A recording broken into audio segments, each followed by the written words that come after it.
Olá pessoal, chegamos agora num momento muito especial desse segundo capítulo do nosso projeto Quem Casa Quer Casa, quando as mazelas humanas ultrapassam séculos, que é a decupagem da peça. Então, para quem não teve a oportunidade de assistir na montagem do Arte Brasil, com a direção da Ana Cláudia Mota, a gente vai tentar fazer algumas elucidações das cenas, de que forma a montagem contemplou exatamente a dramaturgia do Martins Pena e teve todo um trabalho e exatamente um cuidado com os aspectos cênicos de acabamento da obra. Então, num primeiro momento, a gente pode observar que na abertura ela começa com os encontros e desencontros, que a gente chamaria das gags teatrais.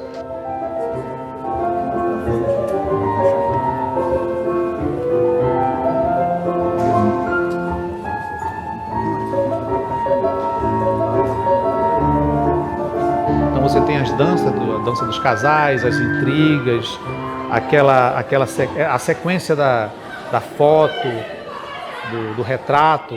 Então, nessa abertura, a montagem já nos contempla com o time da comédia, nos apontando que as cenas, elas carregam, além do realismo, elas carregam também um certo absurdo, porque o real também é absurdo. Então, aquelas movimentações, aquelas gags, aquelas intrigas, aquela movimentação corporal, aquelas quedas, aqueles olhares dos atores que retratam, que interpretam os personagens do Martins Pena, colocam a cena numa leveza. Então, o público ele é brindado com essa leveza da cena e a direção nos presenteia nos abre a cortina para o que seria aquele espetáculo Quem Casa Quer Casa. Então, nesse segundo momento, tem uma cena muito emblemática, que é a cena da Rabeca. Aquela Rabeca insuportável, né? E a sonoplastia do Paulo Marinho contempla, de forma muito curiosa, o adágio de Albinoni, que é a marcha fúnebre. Então, veja, se coloca um contraponto entre tragédia e comédia, né? A marcha fúnebre, e dá um aspecto muito de leveza, não é? Aquele marido, olha só, o marido fora do tom. Então, como se o instrumento também representasse um apêndice do próprio marido. Ele está fora do tom. Né? E outra coisa, veja que até aspectos de meio da sexualidade podem entrar, né? Você tem o arco, a vara do violino. É muito interessante, muito curioso isso. Não são símbolos da montagem. Então, símbolos da montagem é isso, a guerra dos sexos. Está lá presente. Então, como nós falamos, Martins Pena tem essa virtude, não é? Então, ele é de todos os tempos, ele está em todos os momentos, não é? Tem um outro momento também que fala da questão do dízimo da igreja, quando entra um personagem, não é, com a questão do dízimo, e tem um embate da senhora, né, da madame, com o representante da igreja. Então, é um outro momento muito curioso, na qual aquele aspecto histórico está na cena. Então, aparentemente é uma comédia que ela vai seguindo, mas dentro dela existem aspectos históricos muito relevantes naquela montagem, naquela comédia. Lembra que eu falei para vocês que a ideia de não descaracterizar a obra, a montagem do Arte Brasil contempla exatamente isso, porque não descaracteriza, coloca tudo exatamente como estava naquele século XIX, mas atualizando para o século XXI, o que é muito interessante isso. E tem um outro detalhe também, que eu chamo do monólogo do Eduardo, né? Que é a questão da arte e talento, né? O fazer artístico, a invenção, o original, o deslumbramento. O artista com aquele ego maluco, ele fica, né, tentando inventar coisas, então, a invenção. Ele vai tocar a rabeca no arco, né? O arco na rabeca.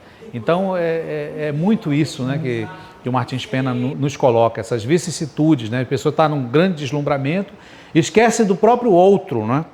Com aqueles sons insuportáveis, não, com aquela coisa de sempre se dar bem, com aquelas agressividades no modelo patriarcal, isso tudo já está presente naquela cena. Então nada passa de forma desapercebida ao criador, seja o dramaturgo, seja ao diretor da montagem, né, do Arte Brasil. Então isso é um dado muito importante. E nós temos também um detalhe muito curioso dessa sonoplastia do Paulo Marinho, que é operacionalizada pelo Rivaldo Monteiro, que é a ruptura.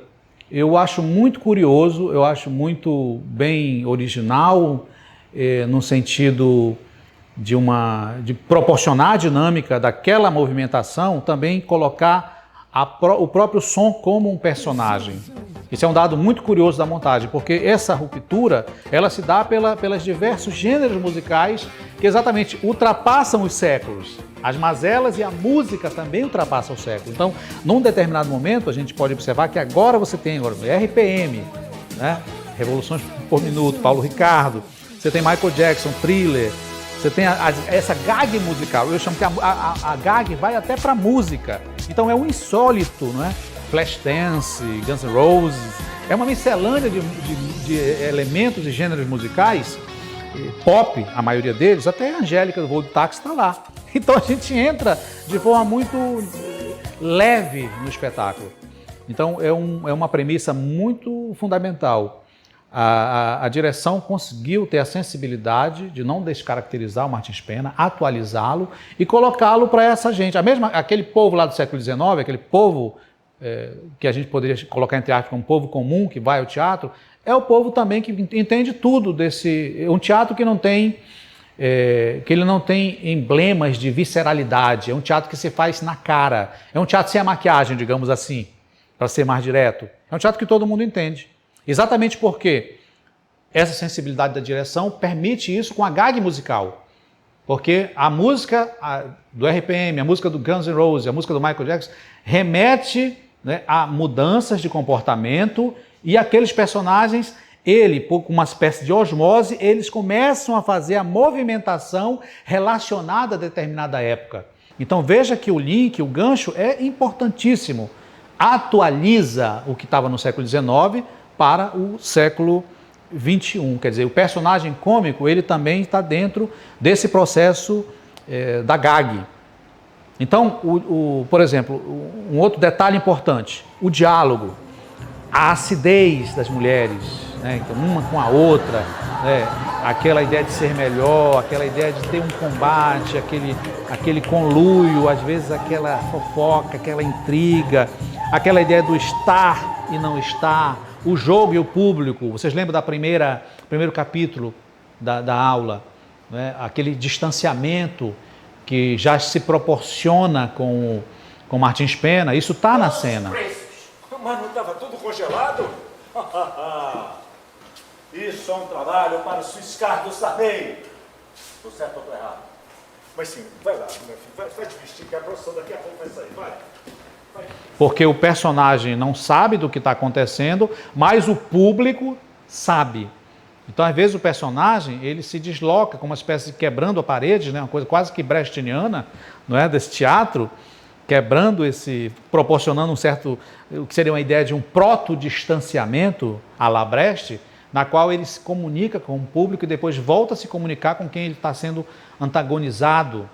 Você está entendendo? Isso então é um dado muito importante, de que atualiza a montagem, atualiza a dinâmica da cena, dá uma certa fluidez para o espetáculo, prioriza a interpretação, prioriza a cena, os deslocamentos de personagem também. Então a gente percebe que às vezes, mesmo que o personagem esteja pausado, esteja sentado, estacionado na cena, a dinâmica acontece porque a palavra, mesmo quando ela é uma palavra que ela não está nem às vezes presente, o silêncio também fala muito. Então essa montagem do Arte Brasil também tem um detalhe muito importante, que é a priorização dos silêncios.